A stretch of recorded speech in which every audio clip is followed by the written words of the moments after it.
Assalamualaikum warahmatullahi wabarakatuh. Nama saya Cantika Rosalinda, NIM 2892050029, Prodi Manajemen, mata kuliah pengantar ekonomi mikro. Saya akan menjelaskan tentang elastisitas permintaan. Elastisitas permintaan.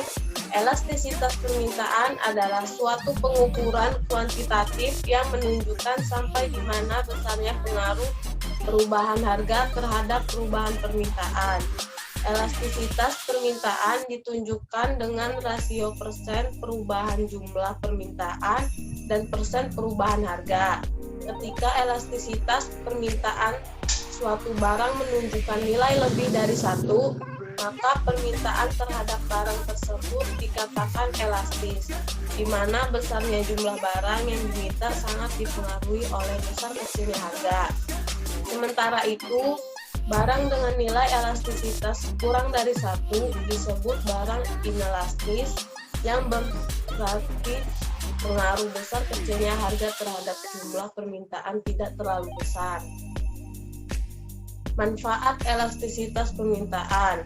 Yang pertama, bagi permintaan, elastisitas permintaan bisa dipergunakan untuk mengukur sejauh mana ketergantungan masyarakat terhadap komoditas tertentu. Yang kedua, bagi produsen, elastisitas permintaan adalah salah satu cara untuk mengukur bagaimana sifat dari barang yang diproduksi. Yang ketiga, bagi konsumen. Jenis-jenis elastisitas permintaan.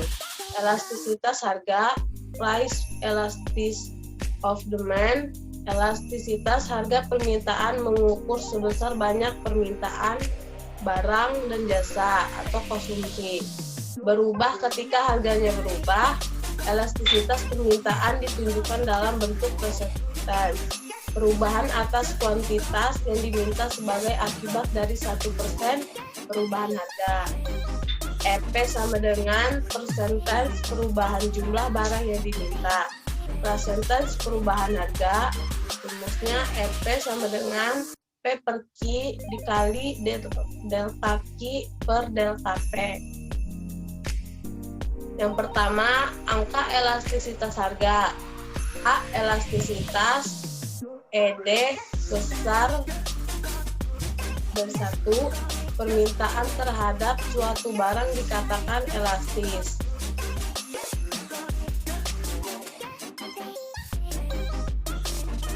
Bila perubahan harga suatu barang menyebabkan perubahan permintaan yang besar. Yang B, inelastis, ED kurang dari 1, perubahan permintaan lebih kecil daripada perubahan harga. Yang E, elastisitas sempurna, ED sama dengan tak terhingga. Elastisitas jenis ini hanya sebatas teori karena pada kenyataannya tidak ada harga yang tetap saat permintaan berfluktuasi.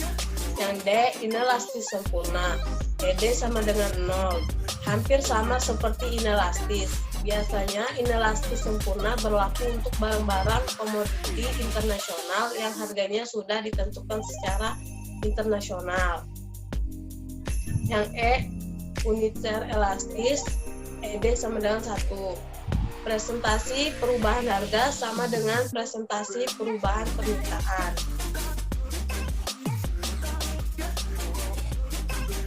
Yang kedua, elastisitas titik dan elastisitas busur. Elastisitas titik atau point elastis mengukur tingkat elastisitas pada titik tertentu. Konsep elastisitas ini digunakan bila perubahan harga yang terjadi sedemikian kecilnya sehingga mendekati 0. Yang ketiga, elastisitas silang atau cross elastis.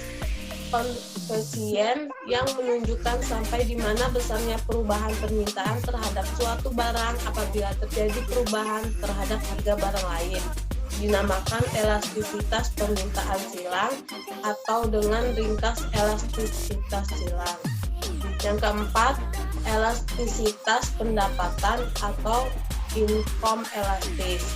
Koefisien yang menunjukkan sampai di mana besarnya perubahan permintaan terhadap sesuatu barang sebagai akibat daripada perubahan pendapatan pembeli dinamakan elastisitas permintaan pendapatan, atau secara ringkas elastisitas pendapatan. Elastisitas pendapatan atau EY mengukur berapa persen permintaan terhadap suatu barang perubahan bila pendapatan berubah sebesar 1%. Selanjutnya, faktor-faktor yang menentukan elastisitas permintaan.